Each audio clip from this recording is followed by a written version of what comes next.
La lección de hoy se dedica entera a Jean-Paul Sartre. Como ven, las fechas en la pizarra y en el programa que tienen son contemporáneas nuestras. Nació el año 5 y murió el año 82. Es decir, un pensador contemporáneo. Como seguramente ustedes están informados y habrán leído mil cosas sobre Sartre, quizá lo mejor que puedo hacer al principio de todo es decir unas palabras sobre él, muy cortas, pero que pueden enmarcar su pensamiento, que es ciertamente un despensamiento, pero que tiene mucha intención y mucho contenido. Por tanto, la primera cosa que hay que decir es que yo no aconsejaría a nadie que leyera a Sartre desconsideradamente. Ha tenido muy mala prensa Sartre, primero por un motivo positivo, y es por la oposición que le hicieron los serios y adustos alemanes de Friburgo, donde él estuvo, conociendo a Heidegger.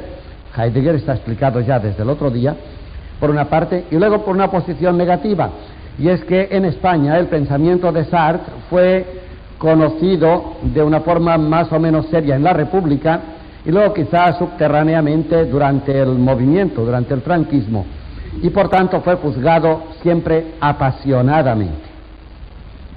Estas dos cosas deben tenerse en cuenta. Por parte de la ortodoxia existencial fue perseguido porque tenía una forma de pensar completamente anárquica, y por parte de la política de nuestro país fue también perseguido o denostado porque su forma de pensar era anárquica, por lo que he dicho ya, y porque además pensaba de una forma despensadoramente, como vamos a ver. Dicho esto, hago la primera afirmación positiva. Sartre nos puede enseñar mucho. Es un enfant terrible, ciertamente. Es un destructor de modelos y de prototipos impenitente. Es un hombre que detrás de sí deja el desierto. Y es un hombre con el cual nunca te encaras sin que te interrogue despiadadamente. Y esto es siempre bueno. Siempre bueno. Está claro que, como él diría, esto no es para espíritus pusilánimes. Está claro.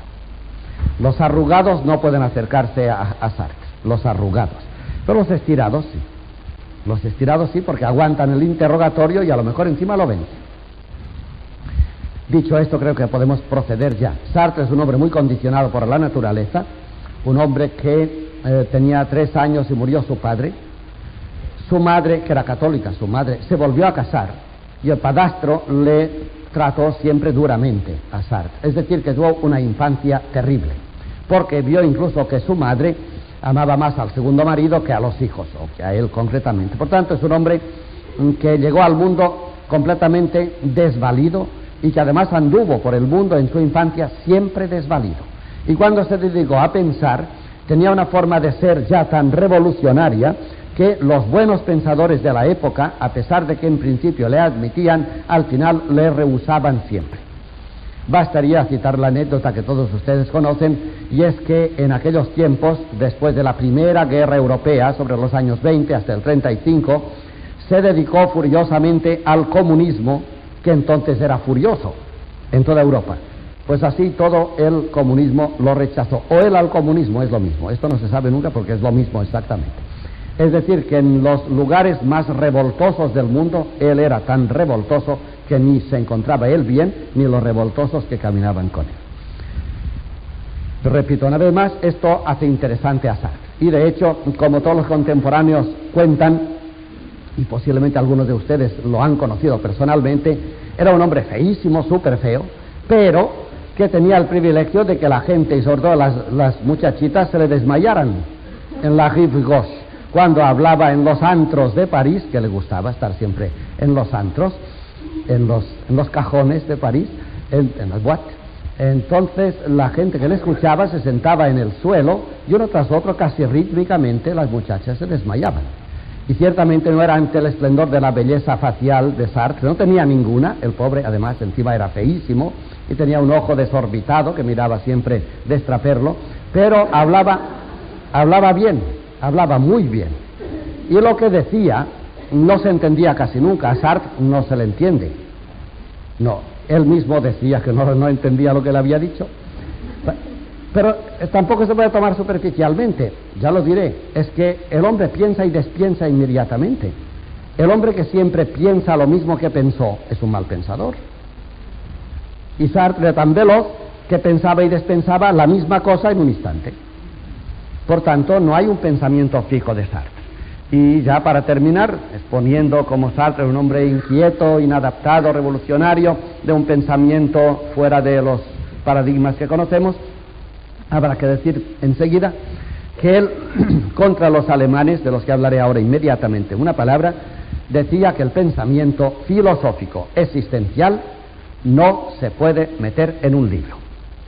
Es decir, que los existencialistas que piensan y escriben ya no son existencialistas, porque no se puede encajonar el pensamiento existencial, pues que el pensamiento existencial deviene y corre como un río al cual no puedes apresar. Ven ustedes por dónde va. Por tanto, se dice y se desdice como las parcas que hilan y deshilan, o como Penélope, constantemente aquello que están hilando y deshilando. Por eso él optó desde el principio por no escribir de filosofía, sino por hacer teatro. Es decir, que la filosofía de Sartre está en su teatro, y que Sartre opina que toda filosofía existencial solamente se puede representar, no presentar, representar, sobre las tablas, gente que se mueve y que al cabo de una hora o dos ha terminado. La vida humana es una representación, como veremos. Por eso he dicho que es bueno que desde el principio nos lo tomemos en serio. Yo procuraré, y ustedes lo notarán si han leído a Sartre, procuraré arroparle mucho. No es que le quiera, bueno, sí, como hermano que es, a pesar de todo, es hermano nuestro, sí le quiero. Pero como pensador no, evidentemente no me quedaría con él. Sin embargo, haré un esfuerzo de arropamiento y de protección para que su pensamiento llegue a nosotros de una forma provechosa. Y lo es, ciertamente. Lo que no pienso que sea honrado es coger a Sartre y triturarlo. Es muy vulnerable Sartre, como el niño pequeño que fue toda la vida, como el inadaptado. El inadaptado es terriblemente vulnerable, no tiene guarida donde refugiarse. Y su carne es tremendamente vulnerable, era muy sensible Sartre. Lo que pasa es que para defenderse se hacía el valiente, como hacen justamente los tímidos. Por eso digo que intentaremos arroparlo. Si ustedes creen que le arropo demasiado y acepto demasiado de él, lo discutiremos después al final, pero sí que en principio, antes de la discusión, les irá bien aceptar lo que digamos, porque son, creo yo, las grandes líneas de su pensamiento que nos pueden conducir y llevar de la mano a un asomarnos más profundamente en el misterio que estamos siendo cada uno, el hombre, que es lo que estudiamos este año. Sartre es un gran conductor de manos humanas hacia el misterio del hombre, que como verán, él lo ve muy negro. Insistan en que su infancia y su punto de partida es siempre discutible y siempre vulnerable y doloroso, y que por tanto no se enfrentará con las debilidades del hombre. Charles Müller, en aquel libro tan bueno de 6 volúmenes que escribió, Literatura del siglo XX y Cristianismo, algunos lo habrán leído, dice que las obras de Sartre son el escaparate de obscenidades más truculentas de toda la historia de la literatura humana. Es decir, que todas las porquerías que se han dicho y escrito están expuestas, no pasan, expuestas, estas se quedan, en el muestrario de Sartre. El niño es una cosa vomitada. Una buena visión del hombre, ¿verdad? Así empieza la vida humana, ya lo verán enseguida. Esto lo entrego de propina solamente, o de aperitivo. Está claro, ya está dicho. El niño, no dice el hombre, el niño. Porque si el hombre es un niño como él, que no logró crecer porque no tuvo ni padre ni madre, su padre se murió y su madre siguió con él, pero fue para él de otro. Este niño es el niño, es el hombre. El niño es una cosa vomitada, es decir, el hombre viene porque su madre no le quiere tener más dentro y lo vomita. Hermosa visión, ¿verdad? O sea que estamos aquí todos, queridos amigos, porque nuestra madre nos vomitó, que ya no nos soportaba más. Las cosas humanas, por ejemplo la libertad, es una cosa viscosa. Todo eso es de Sartre, ¿eh? Las cosas se pegan, igual que el visco con los tordos, ¿no? Como te pongas por ahí cerca, el visco te envisca, te envuelve y ya no puedes volar. Bueno, pues el compromiso humano y la convivencia con los demás es un visco, una cosa pegajosa, un limo, también es una palabra suya, un vomitado que nos envuelve las alas y las plumas y no nos deja volar. Iremos viendo expresiones de estas. Es decir, que si para empezar hiciéramos un electorio del vocabulario sartriano, nos saldría más o menos el diccionario de Cela, aproximadamente, que es otro Sartre en castellano. Lo que pasa es que Cela tiene menos filosofía y más contacto humano y entonces se disimula, pero cuando Sartre se pone en filosofía y hace las cosas asépticas, es cuando las cosas son terriblemente agresivas, cuando son tan feas como él las presenta.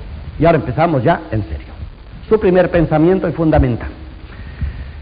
Sartre es francés, conoció el existencialismo, vamos al existencialismo pues, que dice así: primero se existe, luego se es. Esto ya lo saben ustedes, de Heidegger.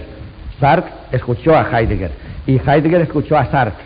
Lo que pasa que Heidegger empezó a decir que Sartre era un francés poco inteligente y Sartre no habló mal de Heidegger hasta mucho más tarde.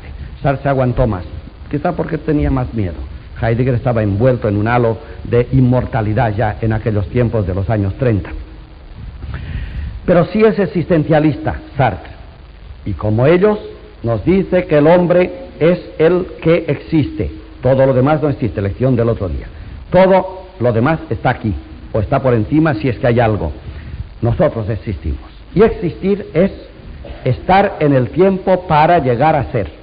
Consecuencia, luego primero se existe y luego se es, porque si yo existo en el tiempo para llegar a ser, yo no llego a ser hasta el final de mi tiempo. Por tanto, primero existo y luego soy. Bien, afirmación existencial que Sartre acepta. ¿Y qué dice? Esto es tan verdad que cuando los existencialistas alemanes, que tienden al método siempre, y es verdad, hablan de existencialismo en libros, Ser y Tiempo de Heidegger, han dejado de ser existencialistas. Porque la existencia es una cosa que discurre y se derrama constantemente y no se puede enjaular. Los alemanes han enjaulado el existencialismo, con lo cual han hecho una metafísica. Todo eso es de Sartre, estoy casi citando al Litera. Han hecho una metafísica, pero nunca el existencialismo puede ser una metafísica.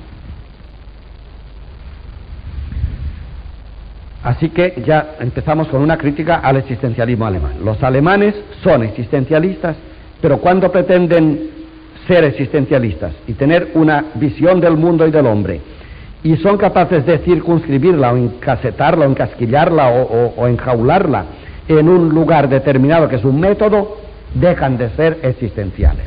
Por tanto, los alemanes no son existencialistas. Los existencialistas de verdad son aquellos que entienden que el hombre no cabe en una esencia, no se puede hacer metafísica, sino que entra en una existencia que es constantemente evolutiva, que crece y corre. Dicho esto, dicho que Sartre es un existencial, pero que no permite que nadie escriba de una forma sistemática sobre el existencialismo, nos preguntaríamos, ¿y entonces Sartre cómo quiere transmitir su filosofía? Primero, la transmite a través del teatro. Lo más que se puede hacer, noten que es un estupendo pensamiento, muy útil, este sí es útil y lo arropo con toda el alma. Cuando se trata del hombre, lo más que se puede hacer es mostrarlo, el hombre. Por ejemplo, en las tablas. Está claro que yo no voy, ni todos tenemos ojos para ir por la ciudad y ver hombres y decidir algo existencial. Pero yo puedo escoger unos tipos de hombres muy significativos o unas coyunturas humanas muy especiales, como veremos enseguida, ponerlas en unas tablas en el teatro y la gente que lo vea. Soltarlo a los ojos de la gente de forma agresiva, evidentemente la gente tendrá, como hacía con el teatro de Sartre, tendrá que intervenir. Esta sí es una exposición del hombre, una exposición fugaz y nunca concluida. En cambio, un libro se concluye un día y se termina, como hizo Heidegger, por ejemplo, con Ser y Tiempo. Sartre presenta las cosas en un teatro. Ahora citaremos unas obras que muchos de ustedes han visto, están traducidas y representadas en España, y veremos como toda la filosofía de Sartre es un teatro. No se puede escribir un libro de filosofía existencial. Si se escribe un libro, se hace metafísica. El hombre nunca está hecho, nunca está terminado. Primero se existe, luego se es. Por tanto, el hombre hay que ponerlo en situaciones vitales de compromiso. La palabra compromiso que corre tanto es de él, engagement, es meterse en una situación y resolverla. Las cosas verdaderamente existenciales presentan al hombre metido en una situación existencial que se llama compromiso, y ahí le vemos cómo actúa, desnudamente, evidentemente. Este es el teatro. Como él vio que el teatro puede ser de muchedumbres, pero que a veces no se entiende bien o que a veces no hay ocasión de representar, se dio también a otro tema que para él es existencial, y son las conferencias. No se puede escribir del existencialismo, pero se pueden ir diciendo cosas del existencialismo, y ahí están las conferencias de Sartre, que fueron famosas, como he dicho. Exponer las cosas de una forma fugaz, y esto no impide que hoy Sartre nos llame para una conferencia y nos diga que sí, y mañana el mismo Sartre nos llama para otra conferencia y nos dirá que no a todo lo que ayer era que sí. Y tú dirás, maestro, y él dirá, justamente, es que el hombre es sí y no. Tan verdadero era lo de ayer como lo de hoy. Y tú dirás, entonces es todo mentira. Entonces es todo mentira. El hombre es todo mentira. ¿Qué más da decir que yo tenía razón ayer como la tengo hoy, diciendo ayer que sí y hoy que no? O como decir, ayer decía una mentira cuando decía que sí, y hoy digo una mentira cuando digo no. Es exactamente igual. Y ya nos ha puesto ante la realidad estupenda. Es decir, que un hombre que se contradice, no le has de preguntar cuándo tiene razón si se contradice, sino si a ver si es verdad que tiene igualmente razón cuando se contradice. Luego la razón no está en el sí ni en el no, sino en el sí y el no contrapuestos en el teatro. Protagonista y antagonista. Esto es el teatro. Un teatro donde todo es antagonismo no funciona, y donde todo es protagonismo tampoco funciona. Hay una oposición de personajes. Esta es la vida humana. El sí y el no son verdaderos. Veremos un poco más, porque luego lo demás filosóficamente todavía. Pero llegó un día en que Sartre, después de estos dos sistemas, ¿dónde le hemos de encontrar? Lo recuerdo para aquellos que lo lean. Si ustedes leen a Sartre, lean conferencias. Por ejemplo, el existencialismo es un humanismo. O lean teatro, o vean teatro de Sartre. Sartre cayó en una tentación. Bueno, en muchas, pero en una gorda. Y es que al final escribió un libro. Pero lo escribió muy bien, cosa que en España se ha criticado demasiado. Y no hace mucho tiempo todavía lo vi. Sí, el Sartre sí. Pero al final escribió un libro. Sí, pero lo escribió como él quería. ¿Sabes cómo se titula el libro de Sartre? L'être et le néant. El ser y la nada, sí y no. El libro de Sartre. ¿De qué le criticas si es consecuente? No es consecuente con aquello de que un existencialista nunca debe escribir un libro. Pero si escribe un libro donde el ser y la nada, protagonista y antagonista, están bofetadas en todo el libro, que es además así de gordo, no es muy infiel a sí mismo. Pero desde luego yo te diré otra cosa. Es que si a Sartre le dices, oiga, en este momento usted es infiel a sí mismo, Sartre crece un palmo. Eso es lo que quiero. Eso es lo que quiero. Ser infiel a mí mismo, porque logro decir que no a un sí que antes había dicho. Si no, saldrás del lío. Ya te han metido. Y eso es, digo que esta es la lección positiva. Ven ustedes cómo obliga esto a pensar. Usted, Sartre, ¿no decía usted que no había que escribir libros? Que es que ya ha abdicado usted de su postura, usted no ha sido fiel a su conducta. Y yo os digo, gracias, hombre, gracias. Eso es lo que yo quiero. Ser fiel a uno mismo, lo veremos ahora, Ser fiel a uno mismo no es humano, es prehumano. El ser en sí, la piedra, es fiel a sí misma. El animal es fiel a sí mismo. El hombre no es fiel a sí mismo, es más que el animal. Todos los que sois, y además, interpela siempre. Todos los que sois fieles a vosotros mismos, no habéis desembarcado en el hombre todavía. ¿Ala? Esto es echar un cable a ciertos gobiernos en ciertos momentos, No sois, pues, hombre, ahora empezáis. Ahora que os dicen que no sois fieles a vosotros mismos, ahora empezáis a ser. Ahora me interesa el tema. Ahora, un cable de propina para las escenas de dificultad. Empecemos pues ahora ya con Sartre.